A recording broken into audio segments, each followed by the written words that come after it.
One morning, a Japanese high school student was amazed to stumble across a rare Japanese giant salamander on his way to school. The slippery creature was crawling along with its tail dragging behind. By the student's guess, the salamander measured more than 3 feet long. He'd never seen anything like it. Residents of Kyoto were just as surprised when they unexpectedly spotted the same salamander casually strolling along the river on a summer day. People were so caught off guard by the scene that they called the police. While today some Japanese, especially the younger generation, might not even recognize the creature they're looking at, about 70 to 80 years ago, salamanders were just another dish on the lunch menu. So what changed? Let's find out.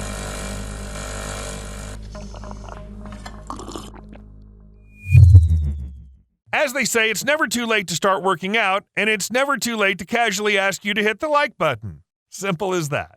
First off, let's figure out what kind of creature we're dealing with here.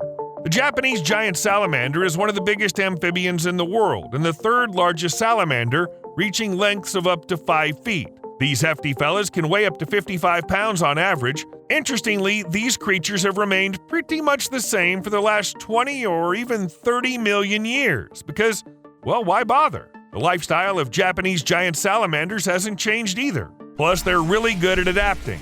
Japanese giant salamanders can survive for weeks without eating and even regenerate lost skin and bones. According to Japanese legend, salamanders can stay alive even if they're cut in half.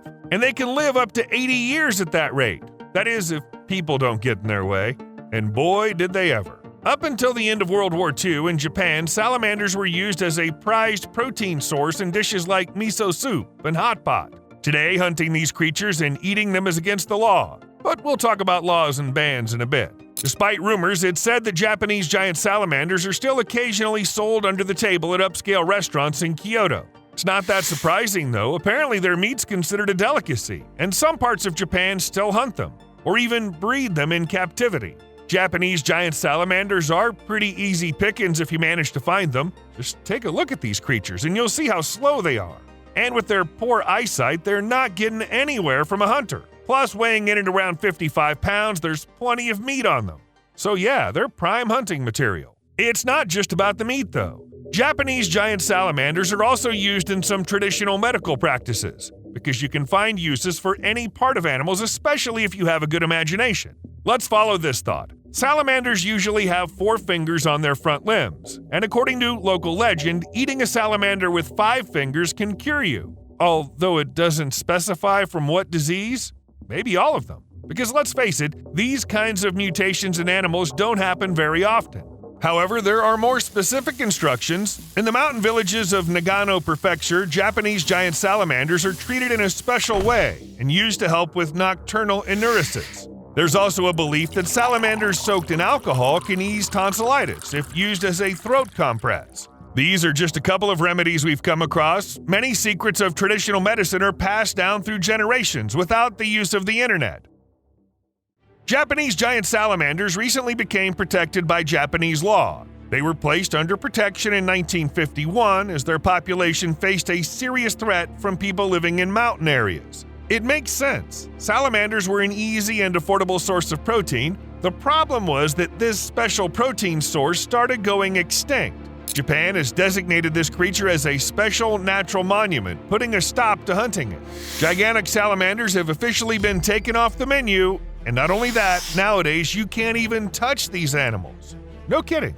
According to the 1952 Special National Monument status, touching a Japanese giant salamander without the proper license could cost you a fine of 500,000 yen, roughly equivalent to $3,700. This means that there has to be some sort of license required for handling these creatures. Overall, as far as anyone knows, no one has ever been fined for breaking this rule. It's really hard to keep track of and impossible to prove if someone touched the salamander. After all, it's not like the salamander can report it to the police. However, it's not just about bans. People no longer eat salamanders because they nearly disappeared. This really complicates hunting without any regulations. As of 2004, the Japanese giant salamander was listed as a threatened species by the International Union for Conservation of Nature's Red List. Can you guess who's to blame for salamanders ending up in such a situation? Yeah, thanks a lot, humanity. Putting up dams on many Japanese rivers simply wrecked the rocky caves and burrows where these salamanders laid their eggs. dams. But if it were just about the dams, these creatures might have found a way. They've been surviving for tens of millions of years. Sadly, over countless years, humans haven't exactly been the best neighbors to salamanders or the planet. Activities like farming, mining, deforestation, and dam construction are making it hard for salamanders to get the oxygen they need. On top of that, artificial barriers erected to manage floods and improve irrigation are blocking their journey upstream to their breeding grounds. And that's not all. People like order and try to impose it on nature when they conquer it. That's why they build concrete banks for rivers and streams, which are harmful to giant salamanders. These concrete banks are such a big threat that they're often singled out when talking about the dangers facing salamanders in Japan. The only thing worse is perhaps dams. Even though dams aren't very tall, no more than 6 feet, they still prevent salamanders from moving freely along rivers and streams. These creatures just aren't built to crawl over concrete barriers. If you've seen their legs, even walking with those is a challenge. Then comes the rain, washing the poor salamanders downstream, and they struggle to swim back up, especially when they encounter dams that are too vertical and steep. So there are a bunch of problems. Even without hunters and people who fancy delicacy meats, Japanese giant salamanders are on the brink of extinction, and there's no clear count on how many of these elusive creatures are still around. Scientists reckon time's running out. Since 1955, the salamander population might have shrunk by 30 to 50%, but it could be worse. We're just not sure by how much. But we can try to do something to stop the extinction. For example, there are non-governmental organizations like Sustainable Dyson, which build ramps for salamanders to climb over dams. Volunteers work there, building simple ramps across the dams in the Nawa River Basin. There are 4 miles of rivers fed by melting snow and rain, where water is always abundant and the temperature never exceeds 77 degrees Fahrenheit.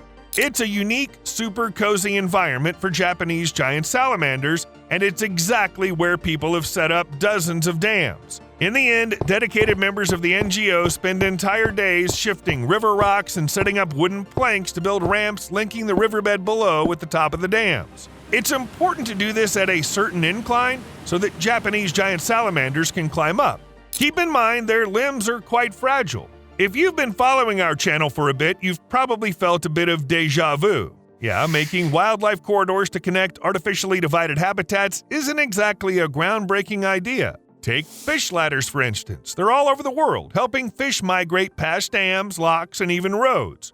And don't forget those famous crab bridges on Christmas Island. Speaking of new ideas, there's a dish with salamander meat, but without the actual salamander meat.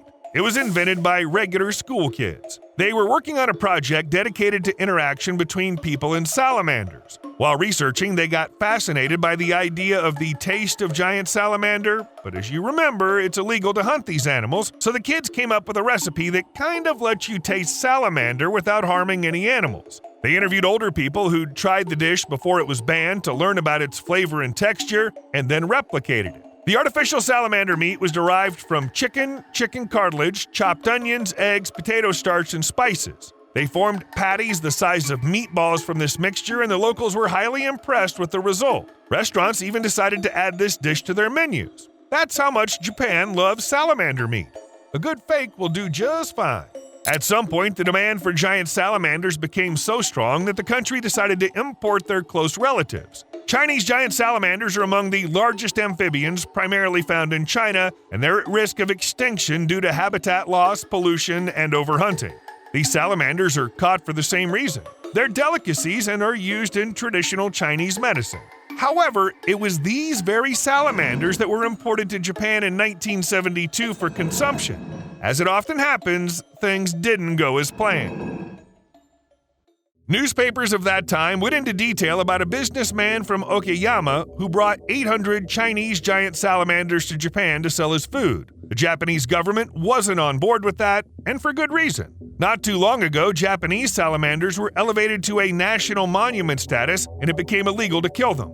Plus, trusting untrained people to tell the Chinese and Japanese animals apart was just asking for trouble. The trading didn't pan out, and the creatures were set loose in Japan's rivers and streams. Another version suggests they simply escaped from their breeding grounds. But considering the business setbacks, I lean more towards the first story. Despite the fact that genetically different salamanders turned out to be in the wild, they found themselves perfectly capable of mating. Not only that, they got really into it. As a result, as usual, there was a loss of genetic diversity between the two species and the disappearance of purebred Japanese giant salamanders. On top of that, the larger and more aggressive Chinese giant salamander now shares the same crucial habitat as the native Japanese giant salamander. Don't forget about dams and other issues I mentioned earlier. Basically, there's not enough space and resources to share them with the relatives. But what really concerns scientists the most are the genetic effects. A study conducted from 2011 to 2013 found that 95% of giant salamanders caught in Japan were hybrids.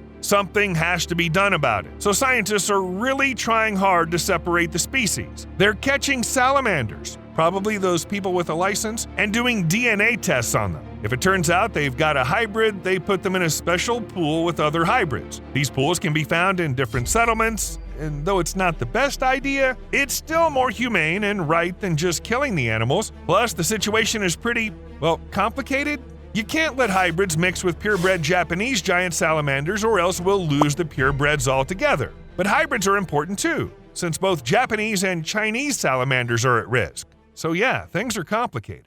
Remember what I was talking about? Well, in China, the giant salamanders out in the wild are facing extinction. And when I say in the wild, it's for a reason. Even though it's against the law to hunt Chinese giant salamanders and all that, the Chinese have a huge appetite for them. They've been raising hybrids of these salamanders for years, just for their meat. Salamander meat gained significant popularity in the post-war years. And it's pretty obvious why, right? When starving, people get creative with their food sources, so why not start breeding giant salamanders in Japan? Moreover, there was also a period of hunger during the American occupation from 1945 to 1952 after Japan surrendered in World War II. Let's compare the dates. The ban on salamander catching in Japan came into effect very early in 1951, while the Chinese government established legal protection for salamanders in 1989. So while the Chinese were interested in the industry and actively developing it because nothing restricted them, Japan had to look for other food sources. They missed the opportunity. Breeding Japanese giant salamanders in captivity isn't as hard as you might think. They mate, lay eggs, and around 60% of the offspring survive. However, it seems like no one's interested in such ventures nowadays. Moreover, regular folks aren't even allowed to handle salamanders to start a business, open a farm, and all that. Changing laws is going to be necessary. All in all, not the simplest task. I came across some interesting info that in China, over the last 10 years, the price of salamanders is seriously tanked. Salamander farms are shutting down everywhere. Productions are getting slashed, and right now profits are basically zero or close to it. The tipping point was in 2013, and since then the price has just been dropping even more. Before, a pound of salamander meat cost 1,000 yuan. Now you can get the same amount for 20 yuan, so it's a total bust. Basically, if the salamander market crashes in China, where people are still accustomed to eating them, there's no point in bothering with breeding them in Japan at all.